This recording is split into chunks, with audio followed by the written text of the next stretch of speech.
केंद्रीय राज्य मंत्री एल मुरुगन ने कहा, डीएमके के एमके स्टालिन और उदयनिधि भाषण की राजनीति करके राजनीतिक खेल खेल रहे हैं। केंद्र सरकार ने कहीं भी यह नहीं कहा है कि हिंदी को एक भाषा के रूप में शामिल किया जाए। नई राष्ट्रीय शिक्षा नीति के तहत छात्रों को तीसरी भाषा पढ़नी चाहिए। நீங்க பாருங்க, இன்றைக்கு புதிய தேசிய கல்விக் கொள்கை, இந்த புதிய தேசிய கல்விக் கொள்கை கிட்டத்தட்ட ஒரு 40 வருடத்திற்கு பிறகு புதிய தேசிய கல்விக் கொள்கை கொண்டு வந்திருக்கப்பட்டிருக்கிறது. இந்த புதிய தேசிய கல்விக் கொள்கை பல ஆராய்ச்சியாளர்கள், கல்வியாளர்கள் இவர்களுடைய கருத்துக்கள் எல்லாம் கேட்டு இன்றைய காலத்திற்கு இந்த புதிய கல்விக் கொள்கையை நாம் எப்படி மாணவர்களை தயார் செய்வது என்பது திரு கஸ்தூரி ரங்கன் அவர்களுடைய தலைமையில், இஸ்ரோ விஞ்ஞானி திரு கஸ்தூரி ரங்கன் அவர்கள் தலைமையில் ஒரு குழு அமைக்கப்பட்டு அந்த குழுவானது நாடு முழுவதும் அனைத்து தரப்பு மக்கள்கிட்டையும் ஒரு டீப் கன்சல்டேஷன் செய்த பிறகு இந்த புதிய தேசிய கல்விக் கொள்கை கொண்டு வரப்பட்டது. இந்த புதிய தேசிய கல்விக் கொள்கையினுடைய மிக முக்கிய நோக்கம் ஆரம்ப கல்வியில் தாய்மொழியில் கற்பிக்க வேண்டியது. 1ஆம் கிளாஸ்லேருந்து ஆரம்பித்து தாய்மொழியில் தன்னுடைய குழந்தைகளை கற்பிக்க வேண்டும்.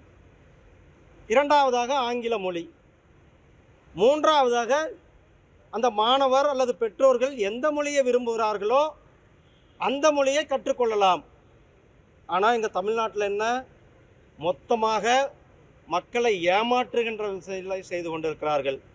இவர்கள் இன்றைக்கு மொழி அரசியலை புகுத்தி அரசியல் விளையாண்டு கொண்டிருக்கிறார்கள். திமுகவை சார்ந்த திரு முதலமைச்சர் அவர்களும் துணை முதலமைச்சர் அவர்களும் எந்த இடத்திலும் கூட, அரசாங்கத்தில் எந்த இடத்துல கூட இந்திய நாங்கள் ஒரு மொழியாக இங்கே சேர்க்க வேண்டும் என்று எந்த இடத்திலும் சொல்லவில்லை. 3ஆவதாக ஒரு மொழியை மாணவர்கள் படிக்க வேண்டும் என்பதுதான் நம்மளுடைய புதிய தேசிய கல்விக் கொள்கையினுடைய ஒரு நோக்கமாக இருக்கிறது. இன்றைக்கு மத்திய கல்வித்துறை அமைச்சர் மரியாதைக்குரிய திரு தர்மேந்திர பிரதான்ஜி அவர்கள் 3 பக்க ஒரு கடிதத்தை மிக விளக்கமாக இந்த கடிதத்தில் பதில் எழுதியிருக்கிறார்கள். தமிழுக்கு, தமிழ்நாட்டிற்கு, தமிழ் மொழிக்கு எந்த அளவுக்கு நாம் பெருமை சேர்த்து கொண்டு இருக்கிறோம் என்று.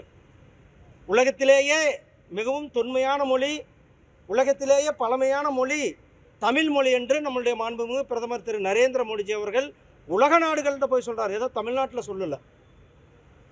2ஆவதாக பாரதிய ஜனதா கட்சியினுடைய தேர்தல் அறிக்கையில் நாம் சொல்லியிருந்தோம், ஒவ்வொரு நாட்டிலையுமே திருவள்ளுவருக்கு கலாச்சார மையம் அமைக்கப்படும் என்று நம்ம சொல்லி ஆட்சிக்கு 5 மாதத்துலேயே 5 இடங்களில் ஆரம்பிச்சிருக்கோம். முதல்ல போன செப்டம்பர் மாதம் நம்மளுடைய மாண்புமிகு பிரதமர் அவர்கள் சிங்கப்பூருக்கு சென்ற இடத்துல சிங்கப்பூரில் கலாச்சார மையத்தை ஆரம்பித்து வைத்திருக்கிறார்.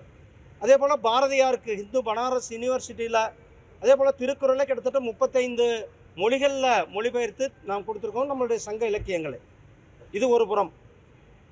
இன்னொரு புறம், இன்றைக்கு தமிழ்நாட்டினுடைய கல்வியினுடைய திட்டங்களுக்கு இவர்கள் சரியாக மத்திய அரசாங்கத்திற்கு ஒத்துழைப்பு கொடுக்காதனால் கிட்டத்தட்ட 5000 கோடி ரூபாய் தமிழகத்திற்கு வர வேண்டியது நிலுவையில் இருந்து கொண்டிருக்கிறது. இதற்கு முழு காரணம் திரு ஸ்டாலின் அவர்களும் திரு உதயநிதி ஸ்டாலின் அவர்களுமே. இன்றைக்கு தமிழக மாணவர்கள், குறிப்பாக அரசு பள்ளியில் படிக்கிற மாணவர்களை வஞ்சிக்கும் செயல்களை செய்து கொண்டிருப்பது முதலமைச்சர் அவர்களும் துணை முதலமைச்சர் அவர்களும். நான் கேட்குறேன், துணை முதலமைச்சருடைய பசங்க எங்கே படிக்கிறாங்க? அவங்க முதலமைச்சருடைய பேரங்க எங்கே படிக்கிறாங்க? சிபிஎஸ்சி பள்ளிகளில், தமிழ்நாட்டில் இருக்கிற அத்தனை சிபிஎஸ்சி பள்ளிகள்லேயும் 3ஆவதாக ஒரு மொழி ஹிந்தி கற்றுக் கொடுக்கப்படுகிறது. அதே போல் மெட்ரிகுலேஷன்ஸ் பள்ளியில் 3ஆவதாக ஒரு மொழி கற்றுக் கொடுக்கப்படுகிறது.